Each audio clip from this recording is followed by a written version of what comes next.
You are listening to the Norton Library podcast, where we explore classic works of literature and philosophy with the leading scholars of the Norton Library, a new series from W.W. Norton that introduces influential texts to a new generation of readers. I'm your host, Mark Chirino, with Michael Von Cannon producing. Today, we present the second of our two episodes devoted to Ernest Hemingway's The Sun Also Rises, as we interview its editor, Verna Kale. In part one, we discussed Hemingway's life and how he came to write this novel, inspired by events from his own experience. In this second episode, we learn more about Verna Kale's own history with The Sun Also Rises, when she first read Hemingway, the music this novel inspires, her favorite line in this novel, and of course, her hot take. Verna Kale is an associate research professor of English at Penn State University and associate editor of the Hemingway Letters Project. She has written a biography of Hemingway, has edited the book Teaching Hemingway and Gender, and co-edited Volume 6 of the Letters of Ernest Hemingway. We are so pleased she could join us today. Verna Kale, welcome back to the Norton Library podcast.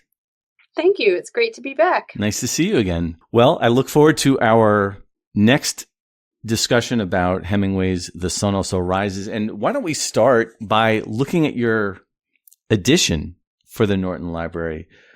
What inspired this scheme that I see on the cover? So the cover is kind of a yellow ochre and a blue and sort of a dark red color. And together this palette, I think, evokes a lot of Spain. I think it was inspired by vintage bullfighting posters. So, the yellowish dirt of the bull ring and the red of the matador's cape. Maybe the blue of the water outside San Sebastian along those beaches. It's got a very Spanish feel to it. I like the cover a lot. It reminds me of also a bullfighter painting by Manet that's in the Musée d'Orsay. So yeah, when I look at it, it transports me to Spain. Would Hemingway have known that painting? Maybe. I'm not sure when that painting came to the museum, but he was a great fan of art. And so he would have, he definitely knew the work of Picasso, Juan Gris. And in fact, later for his book about bullfighting, he would choose a painting by Juan Gris as the frontispiece painting. And that's another painting about bullfighting. So yeah, I think Hemingway would actually like this cover a lot. Striking cover. Yeah, they always do such a beautiful job with it. Do you remember how you first encountered Hemingway's work?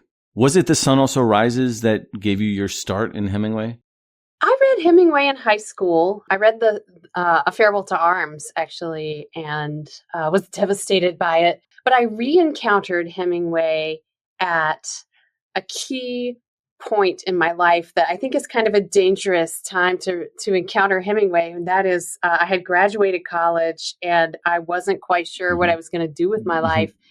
And I was in Spain traveling and I needed something to read. And someone loaned me The Sun Also Rises. And so I read this novel as a young 20-something who didn't know what to do with her life in Spain. And I think it definitely flipped some kind of switch for me. It was a transformative experience. I'll put it that way. Is that what got you thinking about Hemingway as a scholar? Originally, I was interested in medieval literature. And when I went off to graduate school, I still wasn't sure if I wanted to study modernism or medieval literature. But I really couldn't get away from Hemingway. And I just found his work so compelling, so interesting. And ultimately did sort of veer off into modernism and into editing because I really liked, seeing what went into the work, what inspired it. I'm interested in the way that Hemingway saw the world. And Hemingway is sort of a gateway for me of being able to explore a lot of interests in art and history. And I don't know, I feel like if you're going to devote your career to studying one person, it should be someone as interesting as Ernest Hemingway. Yeah, it's kind of a limitless journey to learn about Hemingway, isn't it? If you can put yourself in the position of somebody who is just encountering The Sun Also Rises for the first time, are there challenges that you would predict that this reader would have? Are there challenges that are common to readers approaching this book? So one of the challenges is one that I address directly in my edition, and that is some of the questionable language that he uses. There are some slurs in the text that would be very off-putting, I think, to students today. And I kind of feel like, in a way, they're kind of gratuitous and they weren't really necessary. And so in editing this edition, I just wanted to make the book that is the version of this novel that I give to my students, and one in which, we don't use the slurs when reading out loud in class. And so in this edition, I've actually kind of hyphenated over some of the slurs. Also, the book's 100 years old. And so some of the stuff that gets mentioned, students just, they just don't know what that is. Like cables, telegrams, what's a telegram? And so in some of the notes, I explain some of, things like that, some of the references to specific places. The bullfight itself has some things related to the ritual that might need a little bit of explanation. But in a lot of ways, I think that this book is actually very universal, that, you might have to explain a couple of the specific references, but the relationships, the things that are happening in it, I think are as relevant now as they were 100 years ago. And you don't have to explain that sort of thing, the personal relationships and the betrayals and things like that. Do you have a favorite line in this novel? There's so many good ones. It's really hard to pick a favorite, but probably there are two contenders. One is, I love it when someone asks the minor character, Mike Campbell, how he went bankrupt. And he says, gradually and then suddenly. Mm-hmm. That to me is very evocative of a lot of things. And it actually, I've used that line recently to talk about my own relationship with AI, artificial intelligence, like suddenly AI's with the, gradually and then suddenly. I also, though, just really like this one passage from the middle of the book. You've got the Paris scenes and then you've got the Spain scenes. But then in the middle, you've got when they go to this little village of Bergete, and there's just this beautiful passage. So if I could pick a favorite passage rather than a favorite line, it would be when Jake is fishing in Bergete, and he talks about pulling the fish out of the water and the trout that are jumping at the falls. And he says, they were beautifully colored and firm and hard from the cold water. It was a hot day. So I slit them all and shucked out the insides, gills and all, and tossed them over across the river. I took the trout ashore, washed them in the cold, smoothly heavy water above the dam, and then picked some ferns and packed them all in the bag, 3 trout on a layer of ferns, then another layer of ferns, then 3 more trout, then covered them with ferns. They looked nice in the ferns, and now the bag was bulky, and I put them in the shade of the tree. And it's just, I don't know, something about talking about the ferns. The ferns really get to me, like the beautiful, cool sensory experience of pulling those trout out of the cold water and wrapping them in the ferns and then taking the nap, reading his book under the tree. So why does Hemingway invest so much detail into that, which doesn't seem to matter to the plot that much? This mentioning, as you're saying, mentioning ferns, a half dozen times in the span of a few sentences. Why is that relevant? Why does that stand out?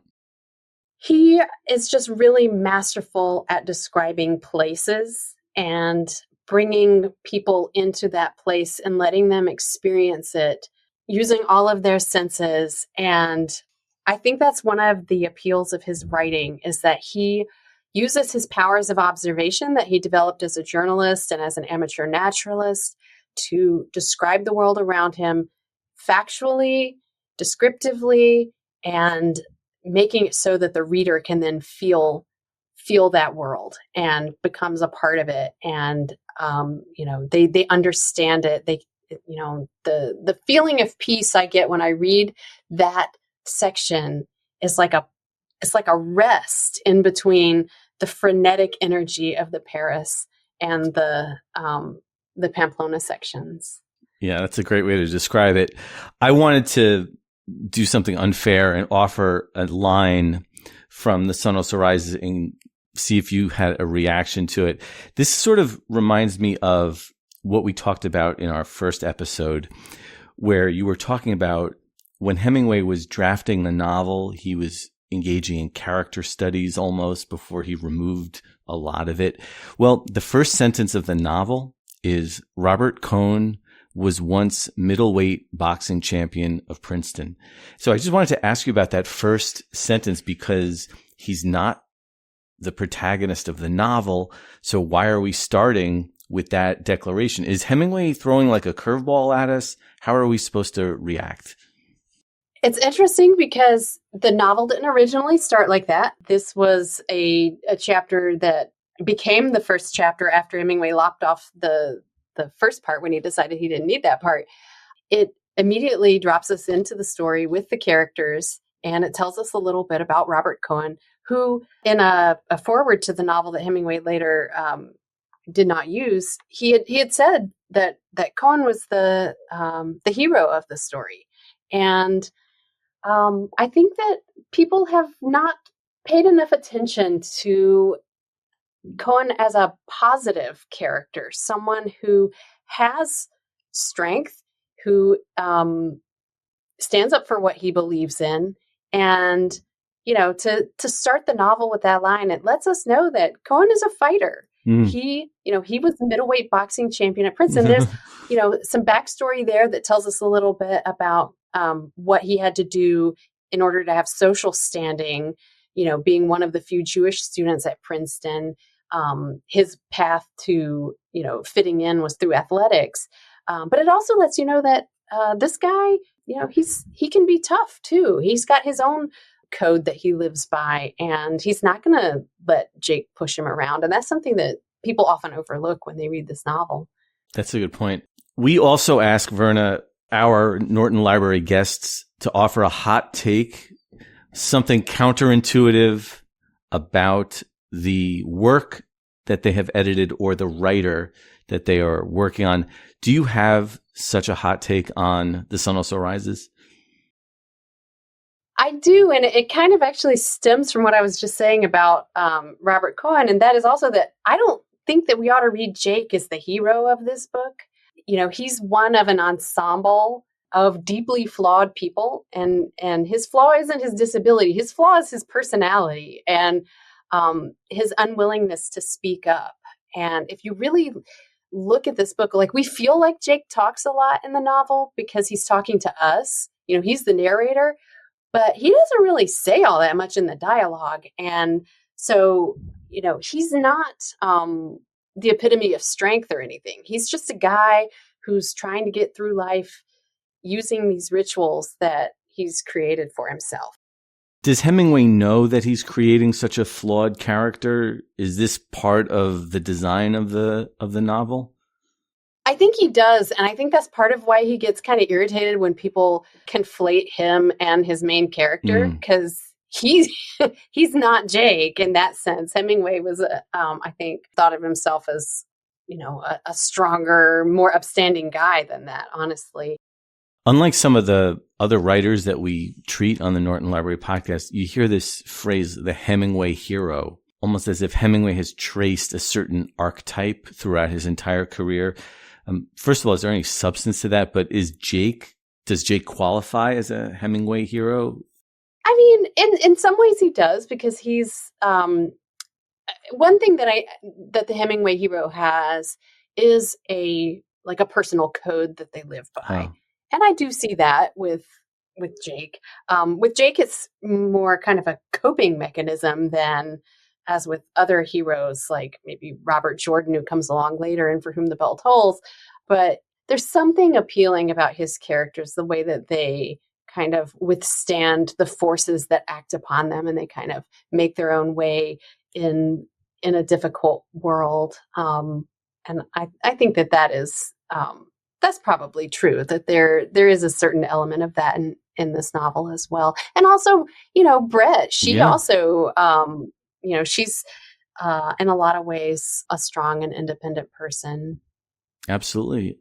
In the past 100 years, has The Sun Also Rises been appropriated or adapted in any other form that readers might also investigate? Any hints you could give us about those? Well, now it's in the public domain, so people can do whatever they want That's true. to The Sun Also Rises at this point. But yeah, there have been some adaptations. There's a film. It was not too long ago adapted as a ballet, which is kind of interesting. Hemingway was not a fan of adaptations of his work. He actually refused to attend the premiere of the movie for A Farewell to Arms. He just he wasn't a fan, and I have to admit that I'm actually not a fan either of adaptations, just because what I love about Hemingway is the writing, like the actual sentence level writing, and that gets lost in adaptations. So I can't necessarily recommend an adaptation because I generally tend to avoid them. In the first episode, you mentioned the drummer as a bit character in The Sun Also Rises. So with that in mind, is there a Sun Also Rises playlist that you could offer? I would be thrilled for someone to make a Sun Also Rises playlist. I'm not 100% sure what all I would include on it. Maybe the song that Bill sings in the hotel in Brigitte, which is a real song. The bells are ringing for me and my gal. I would also have to include Taylor Swift on there.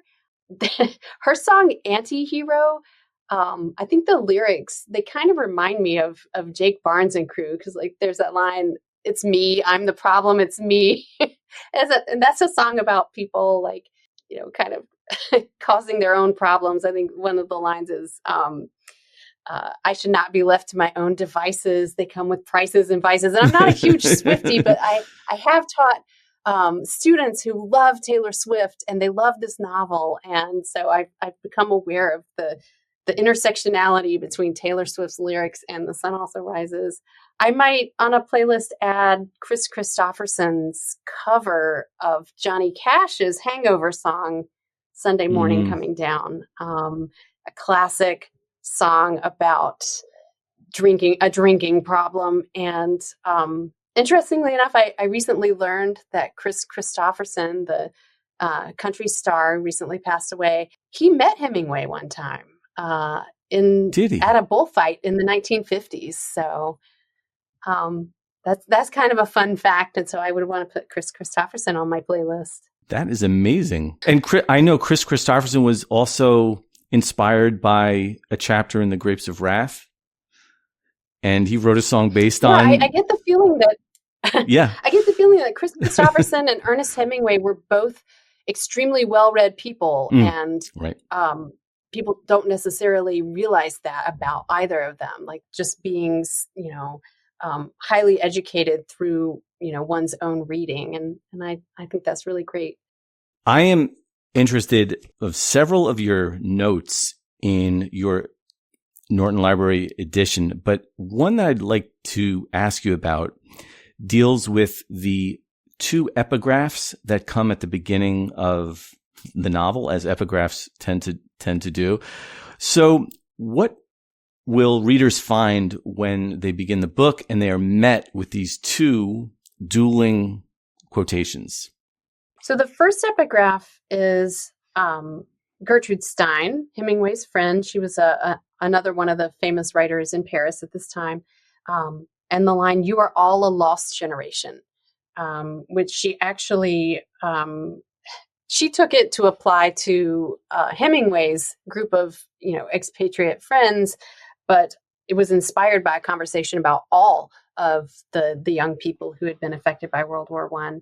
And then that epigraph is kind of in contrast to a passage from Ecclesiastes in the Bible, and that's the passage from which the novel takes its name, one generation passeth away and another generation cometh, but the earth abideth forever. And Hemingway actually writes in one of his letters, what was on his mind when he paired these two very different epigraphs together. And he said in his letter, "The point of the book to me was that the earth abideth forever, having a great deal of fondness and admiration for the earth and not a hell of a lot for my generation."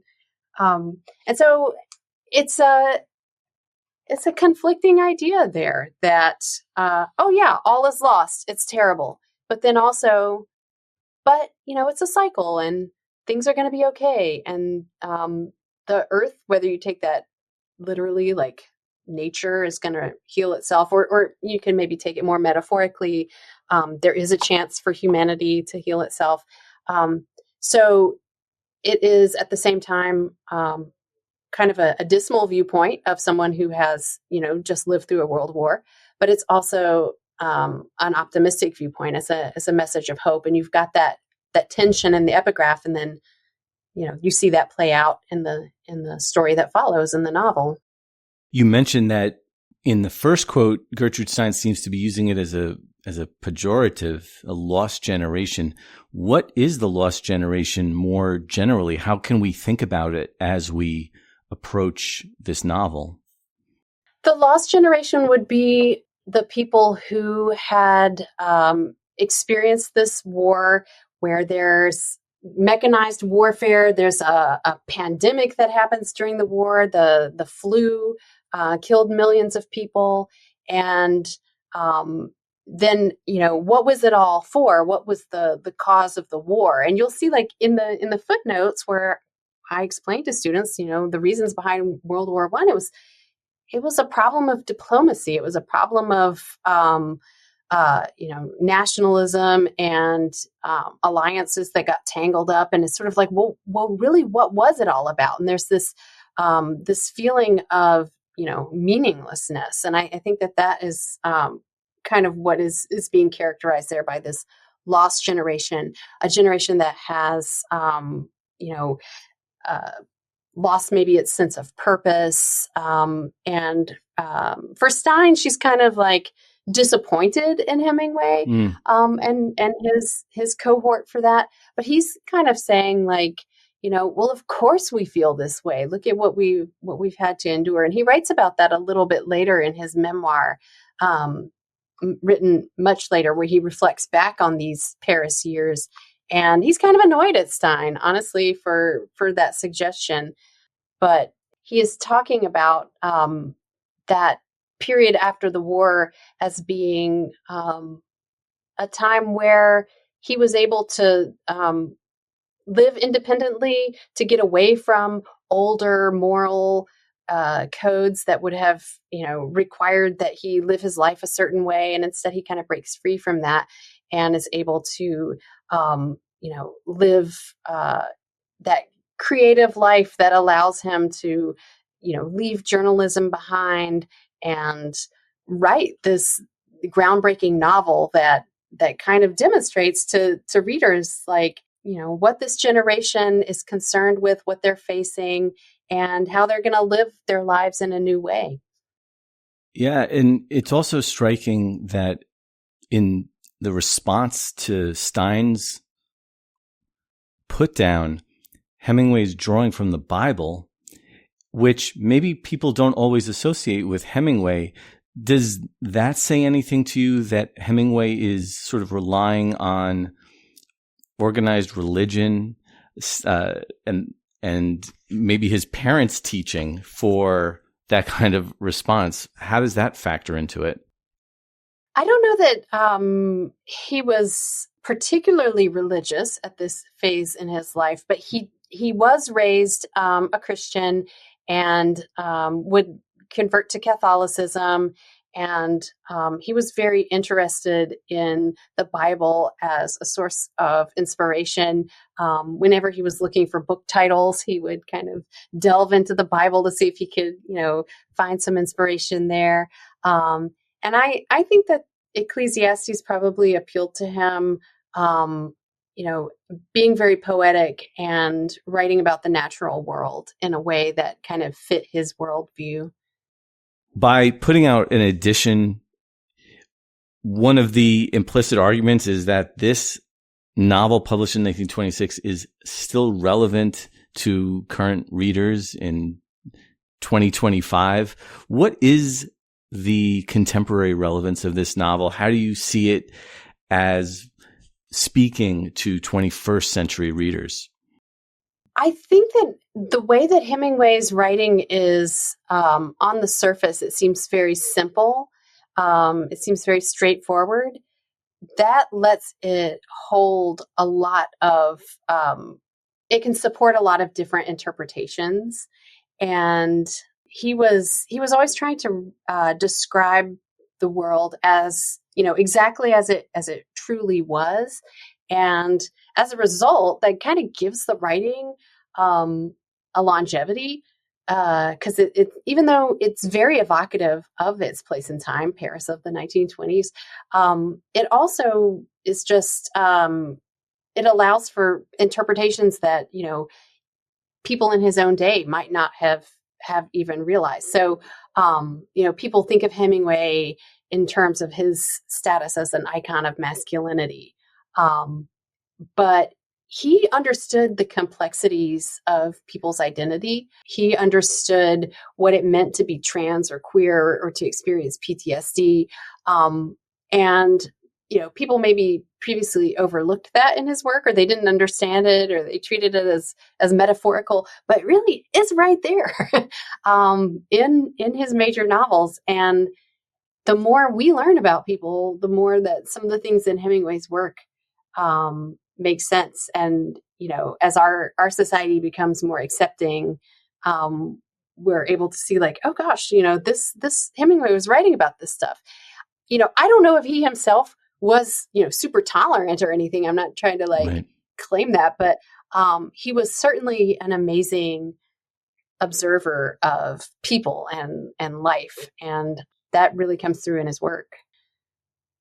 Verna Kale, thank you so much for joining us on the Norton Library podcast to discuss Ernest Hemingway's The Sun Also Rises. Thanks, Verna. Thank you, Mark. The Norton Library edition of The Sun Also Rises by Ernest Hemingway, edited by Verna Kale, is available now in paperback and ebook.